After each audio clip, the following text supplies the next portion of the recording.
This is Steve Young for the Go Roundtable. I just happened to run across a couple of articles in the Wall Street Journal, which I like to read because the one section is business and finance. And we're supposed to be concerned for moral capitalism. And the thing that caught my eye about these is the fundamental truth and reality of price in markets. High price, lower demand. Lower price, higher demand. And that this is objected to by a lot of, I think, progressive economists and others saying, no, price should be fair, price should be what poor people can afford, et cetera, use government to subsidize this, that, or the other thing. And the response from the more conservative, the small c, is that if you mess with price, you mess with supply.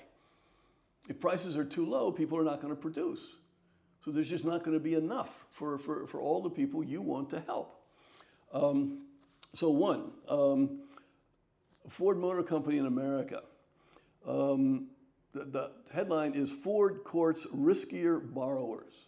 In other words, Ford is willing to sell its trucks on credit to people who have a low probability of paying the debt. Now, why would you do this if you're a company you want to make a profit?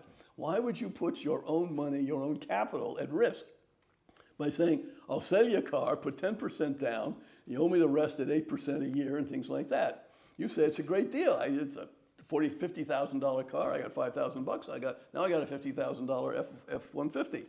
Why are they doing that? Well, if you read further on, it's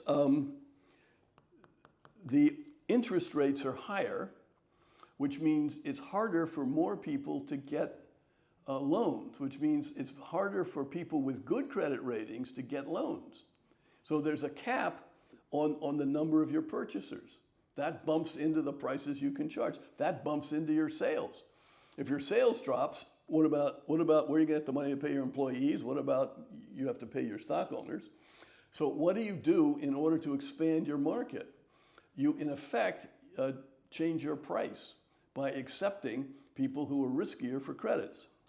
Then there's another story. In the United States, you can get a visa to come and enter the United States to work if it gets approved, if you have a particular skill.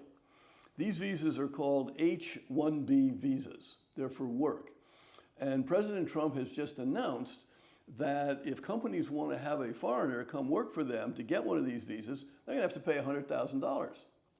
So the price of a foreign worker has just gone up by $100,000 for 2 years. I think it's an annual visa. Well, no, but you can, I think they said, they just had a clarification. You can extend the visa without paying anything. But to get the visa the first time, you got to pay $100,000. This is immediate because of a change in price. This is the law of supply and demand. It's working. 2025 in the United States of America, these articles are talking about this. Companies are rethinking who they hire. They're not going to hire foreigners anymore, but these foreigners have skills and educational achievements and capacities that Americans don't. So that means companies are going to have a less productive workforce because price has changed. We should not no matter what our sort of ethics and morals and political stance should be, my thought for the Co-Roundtable is fundamentally you rest on some kind of reality, which is the law of supply and demand.